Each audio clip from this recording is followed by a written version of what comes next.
காசு இல்லாமல் நின்ன கவலைகள் கண்ணீர் இந்த தலைமுறை பிள்ளைகளுக்கு இல்லைங்க. உங்க எல்லாருக்கும் சொல்றேன், தயவு செய்து பணத்தோட அருமை தெரியாமல் பிள்ளைகளை வளர்க்காதீர்கள். காசோட அருமை தெரியணும். இது ஒன்றும் பணம் காய்ச்சி மரத்திலிருந்து வருவதல்ல. ஒவ்வொரு பைசாவுக்கும் நாம் எங்கோ கண்ணீர் வடிக்கிறோம், ரத்தம் சிந்துகிறோம், வேர்வை சிந்துகிறோம். உன் அப்பா அவமானப்பட்டுத்தான் எங்கோ போய் நின்று சம்பாதிக்கிறார் என்பதை மறந்து விட்டு நீ காசை செலவழிக்காதே என்று பிள்ளைகளுக்கு சொல்லிக் கொடுங்கள். சொல்லிக் கொடுக்கலன்னா தப்பு.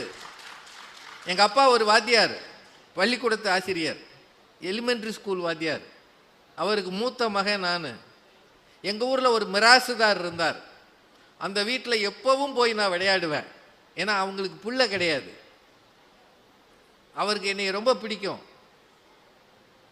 அவங்க வீட்டில் தான் நான் அப்பளம்ன்ற ஒரு உணவையே முதல்ல பார்த்தேன். எனக்கு சின்ன பிள்ளைகள் நினைவு இருக்கு. 5 வயது இருக்கும்போது அப்பளம்ன்றது அந்த பணக்கார வீட்டில் தான் நான் கண்ணில் பார்க்குறேன். அவர் எடுத்து சாப்பிட்றா அப்படின்னார்.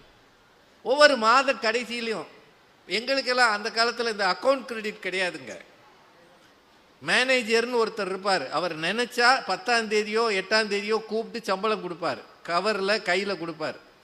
200-300 ரூபா வாங்கியிருப்பாங்க. அது பெரிய சம்பளம். 60களில் 70களில் காசு இல்லாத காலம். எங்கள் அப்பா ஒவ்வொரு மாதமும் அந்த மாத கடைசியில் ஒரு பேப்பர், இந்த பேப்பரை இப்படி சின்னதாக கிழித்து, நோட்டு பேப்பரை கிழித்து உள்ள ஏதோ ஒன்று எழுதி மடித்து என்கிட்ட கொடுத்து விடுவார். போய் அவர்கிட்ட கொடுத்துட்டு வாடான்னு.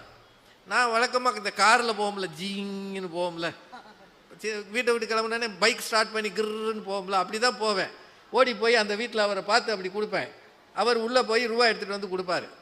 எனக்கு அது ரொம்ப நாளாக தெரியலை. ஓரளவு படிக்க தெரிஞ்ச பிறகு ஒரு நாள் இதில் என்ன இருக்குன்னு வாசித்தேன். அதில் எழுதியிருந்தது, அன்புள்ள ஐயா அவர்களுக்கு நமஸ்காரம்.